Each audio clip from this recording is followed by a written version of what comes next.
Hello, this is Gaurav Lath big bull coach. जारी रखते हैं हमारा डेली सीरीज़। आज क्या हुआ और आगे क्या होगा आज के लिए, यानी 30 जून 2025 के लिए, 30 जून 2025। सो आज क्या हुआ, आज बेसिकली आज ज़्यादा कुछ हुआ ही नहीं बाज़ार में।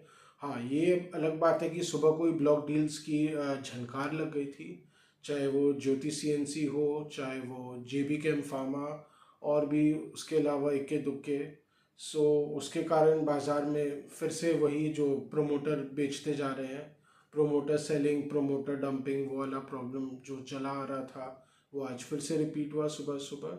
सो हालांकि आज बाज़ार में बुलिश अंडरटोन तो था पिछले वीक का, पर चूंकि इतना सप्लाई आता देख बाज़ार थोड़ा चुप हो गया, शांत हो गया, और शांति के साथ ही बना रहा। फिर बढ़ने की चेष्टा की, पर लग रहा था जैसे कि मार्केट एकदम हाफ हार्टेड अटेम्प्ट कर रहा है, और उसके बाद धीरे धीरे फिर गिरते ही चला गया बाजार। हालांकि तेज़ी से नहीं गिरा, मैंने कोई मेजर मंदी थी नहीं बाजार में, पर एक डेबिलिटेटिंग इफेक्ट जिसको कहते हैं, एकदम मंद मंद बिकवाली थी, एकदम जैसे पड़ा हुआ है, थोड़ा थोड़ा करके जा रहा है, बाजार में जान नहीं दिख रहा था आज।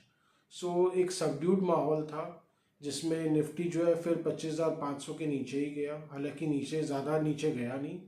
सो 25,475 के पास उसको फिर सपोर्ट मिला, थोड़ा रिपीटेड सपोर्ट मिला। उसके बाद उबर के 25,500 के ऊपर किसी तरह बंद हुआ।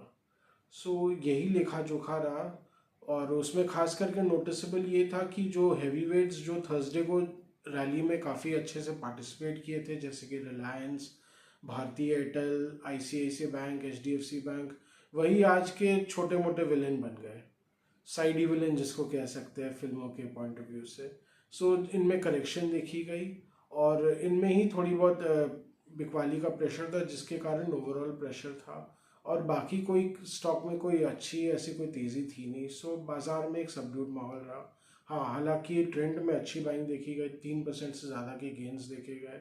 ये हो सकता है जो आने वाला अर्निंग सीजन आ रहा है, फर्स्ट क्वार्टर फाइनेंशियल ईयर 2026 के लिए। सो अहेड ऑफ दैट उसकी भी कोई पोजिशनल बिल्डअप हो सकती है। सो कई सारे फैक्टर्स बाजार में काम करते हैं, और उसके अलावा जो न्यूज़ फ्लो, हालांकि कोई बहुत कुछ तड़कदार कोई न्यूज़ फ्लो आ नहीं रहा था।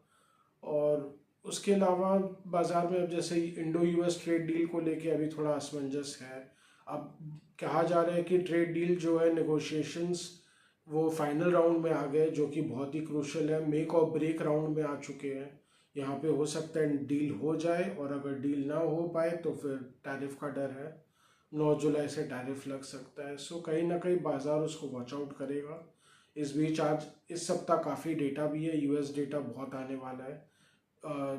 फ्राइडे को तो इनफैक्ट जो मंथली जॉब्स डेटा है वो तो आएगा ही, जो non farm payrolls data, unemployment data, जो कि बहुत क्रूशल रहेगा मार्केट के ट्रेंड डिसाइडिंग के लिए। सो वॉच आउट करें, हो सकता है मार्केट थोड़ा धीमा धीमा ही रहे इस सप्ताह, फूक फूक कर कदम रखे। बोलते हैं ना, दूध का जला छाछ भी फूक फूक कर पीता है। सो कहीं वैसा ही हो सकता है माहौल रहेगा। मिड कैप्स और स्मॉल कैप्स में भी बहुत ठंडक देखी जा रही है, हो सकता है उनमें गर्मियाँ आए। अगर बाजार कंसोलिडेट करते चला जाता है तो क्या पता एक नेक्स्ट फेज ऑफ बाइंग आ सकता है, क्योंकि मिड कैप्स में जब बाइंग आते हैं तो एकदम फेजेस में आता है, 3-4 सेशंस, 6 सेशंस, 7 सेशंस, एकदम गेन्स बने ही रहेंगे, कंटिन्यूड वाली चलती रहेगी मिड और स्मॉल कैप्स में। फिर जब करेक्शन आता है तो एकदम धड़ल्ले से करेक्शन भी आता है, 3-4% का, 5% का। सो ऐसा ही बिहेवियर पैटर्न है। सो अभी हो सकते हैं क्वाइट फेज रहे, पहला सप्ताह जो है वो थोड़ा क्वाइट रहे, थोड़ा वॉलेटाइल हो भी सकता है, स्विंग्स आए, डेटा इफेक्ट के कारण हो सकते हैं, इंट्राडे यूएस फ्यूचर्स के मूवमेंट के कारण इंडियन मार्केट में भी कुछ इफेक्ट आ जाए। सो सर्टेनिटी के साथ कुछ बोला नहीं जा सकता है। हाँ, ये है कि कुछ भी मेजर डिप्स आएगा तो डिप्स में बाइंग आते रहेंगे, क्योंकि डीआईएस तो वेट ही करते रहते हैं डिप्स के लिए। हो सकता है एफआईएस भी वेट करे, और वो डिप्स में बाइंग आ जाए तो बाजार फिर से उभर जाए। सो अभी ऐसा ही बिहेवियर पैटर्न रहेगा, थोड़ा असमंजस रहेगा और अनइवन रहेगा, कुछ भी इवन नहीं रहेगा, एकदम प्रॉपरली प्रिडिक्टेबल नहीं रहेगा। हाँ, ये ज़रूर प्रिडिक्टेबल है कि नीचे में बाइंग सपोर्ट आते रहेगा, ऊपर हो सकता है 25,800 के पास फिर से एक बार बिकवाली का दौर देखा जाए या प्रॉफिट टेकिंग देखा जाए। पर हमें लग रहा है कि अगर ढंग से मोमेंटम बनता है, बाइंग मोमेंटम आता है, तो ये 26,000 तक लेके जाएगा निफ्टी को। पर निफ्टी में उससे ज़्यादा का फिलहाल इमिजिएटली घर नहीं लग रहा है। क्यों? क्योंकि अगेन वैल्यूएशन इश्यूज आ जाते हैं। कहीं ना कहीं बाइंग बहुत सीमित दायरे में ही आती है एकदम, क्योंकि सबको सब कुछ पता है, सबके पास बहुत एक्सपोजर है आज के दिन, नॉलेज एक्सपोजर भी अच्छी खासी है। सो कहीं ना कहीं मार्केट विजडम वैसे ही काम करता है कि एकदम नाप तोल के लिए वाली आती है। Long term, medium to long term point of view से निफ्टी बहुत ही अच्छा है। जो जियोपॉलिटिकल रिस्क, मिलिट्री रिस्क वो बने रहेंगे। वो जब कुछ होगा तभी मार्केट अकॉर्डिंगली रिएक्ट करेगा।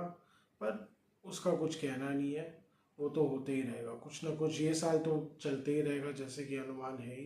पर उस बीच बाजार जो है बार बार एब्जॉर्ब कर रहा है, शॉक्स को एब्जॉर्ब करते हुए आगे बढ़ रहा है। ये long term point of view से बहुत ही अच्छा चीज़ है। सो आज का व्लॉग यहीं तक रखते हैं। आशा करें कि आपको हमारी व्लॉग्स अच्छी लगे। So do comment on our videos, do write on to us for any feedbacks. We are always open for interaction. Any stock specific queries or views, again, we are always open for interaction and feedbacks. So do like, share and subscribe to our channel. This really helps us. This really motivates us. Thank you.